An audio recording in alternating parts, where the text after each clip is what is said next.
C'est ça que tu veux, c'est ça? Tu veux ça aussi? Et tu veux ça? Ou ça? Tu veux ça? Ça? Ou ça? Ou ça? Ou ça?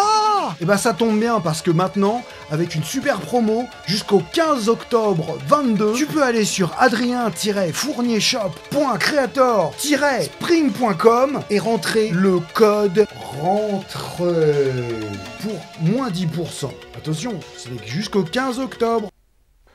Les expressions et proverbes de la langue française m'ont toujours paru assez compliquées. D'ailleurs, elles sont complètement en train de disparaître parce que personne ne sait exactement comment les utiliser. Mais il y en a un certain nombre pour lesquels vraiment ça n'a aucun sens. Qui vole un œuf, vole un bœuf. Forcément, pour commencer, cette expression-là, c'est celle où on peut tous être d'accord pour dire que qui vole un œuf, vole pas un bœuf. Je veux dire, déjà nous on vole des œufs aux poules tous les jours, on vole pas un bœuf. Je pense que c'est juste parce que ça rime. Après évidemment on peut dire, bon, ça veut dire, si on vole un petit truc, ça veut dire que demain on volera un gros truc. Dire, je pense que si aujourd'hui cette personne en particulier vole quelque chose, demain elle volera un truc plus gros. Toutes les recherches montrent que ça n'est pas une pente naturelle. C'est pas obligatoire. On sait tous que c'est faux, donc ça n'a absolument aucun sens. La liberté des uns s'arrête là où commence celle des autres. Alors, cette expression est évidemment assez nulle, parce que la liberté des uns s'arrête là où commence celle des autres. Ça veut dire que la liberté, c'est toujours celle de chaque individu. Ce serait comme si chaque individu avait sa liberté, et qu'il y avait chaque bout de liberté en fait, ne se chevauchait jamais. Chaque liberté n'est pas individuelle. Il y a des libertés collectives. Et d'ailleurs, la liberté se définit dans une société comme ce qui est permis pour tout le monde et ce qui est un droit pour tout le monde.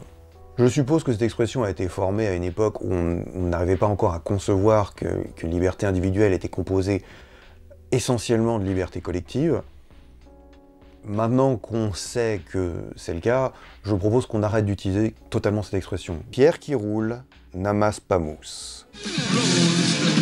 Voici une expression qu'on rencontre fréquemment quand on écoute des groupes comme les Rolling Stones, évidemment, Bob Dylan, Jimi Hendrix, Andy Starr, etc. C'est une expression qui, évidemment, signifie qu'une pierre qui roule n'amassera pas de mousse. Donc il faut qu'elle continue à rouler. Seulement voilà, y a d'autres gens qui l'utilisent en disant que si une pierre ne s'arrête pas de rouler, elle ne pourra pas accumuler de mousse. Et apparemment, il semblerait étymologiquement que ce soit l'origine de l'expression. Donc c'est une expression qui signifie deux choses totalement opposées. Il faut que la pierre s'arrête de rouler pour accumuler de la mousse. Il faut que la pierre ne s'arrête pas de rouler pour ne pas accumuler de mousse. Je vais conclure en même temps que je vais expliquer pour quelle raison la façon dont j'utilise pierre qui roule n'amasse pas mousse a plus de sens que le sens que lui donnent les gens qui pensent que la pierre doit s'arrêter de rouler pour accumuler de la mousse. Un fait tout simple de la physique. La mousse, c'est de l'eau. L'eau ronge la pierre. Donc si vous vous arrêtez et que vous accumulez de la mousse va détruire la pierre. Continuez à rouler pour éviter que la mousse s'accumule. Ça me paraît logique. Qui peut le plus, peut le moins. Cette expression est absolument insupportable. Elle est fausse. Les gens qui, par exemple, construisent des fusées ne sont pas tous forts en foot, alors que faire du foot, c'est quand même plus simple que de construire une fusée. Ensuite, cette expression ne tient pas compte de la qualification qu'ont les gens à faire des choses qu'on qualifierait de moins compliqué. Le fait d'être habitué à faire une action permet d'être plus efficace dans son exécution, qu'elle soit difficile ou qu'elle soit facile. C'est un aspect très connu de la psychologie scientifique. Et au sujet de la psychologie, il est évident que ne pas utiliser les gens pour les capacités qu'ils ont, c'est une vraie souffrance physique et mentale qui peut amener à la dépression. Que chacun soit utilisé selon les capacités qu'il a développées, le présupposé même de cette expression ne tient pas debout. L'expression devrait être « qui peut le plus dans un domaine a vraisemblablement appris les bases de ce domaine. Quand le sage montre la lune, l'imbécile regarde le doigt. » Alors, qui a décidé que cette personne qui montrait la Lune était un sage? Qui a décidé que celui qui regardait le doigt était un imbécile? Déjà, à la base, on a un jugement de valeur. Qu'est-ce qui qualifie le sage de sage? Pourquoi le sage montre-t-il la Lune à l'imbécile? Est-ce que l'imbécile n'aurait pas raison de regarder le doigt?